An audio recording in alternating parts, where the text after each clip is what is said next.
तो एक बार हवा को हुक्म दिया कि आ जा। हवा सिमट कर आ गई। अल्लाह ने हवा को अपनी कुदरत से यकजा किया और कहा कुन यानी हो जा। तो उस तेज़ तरीन हवा से घोड़ा तख्लीक हुआ।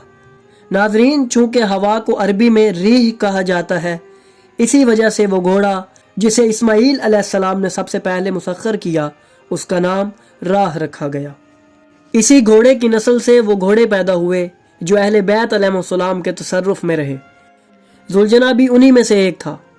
नाजरीन, मुहक्किकीन के मुताबिक जुलजना का रंग हिनाई था और पेशानी पर सफ़ेद टीका था। इमाम हुसैन अलैहिस्सलाम के बचपन के वाक़यात में इस घोड़े का अहमियत के साथ जिक्र मौजूद है। कदीमी रिवायात में मौजूद है कि एक घोड़ा जनाब रसूल खुदा की सवारी था। जिस वक्त वो इमाम हुसैन अलैहिस्सलाम के सामने आता तो आप शफ़क़त की नज़र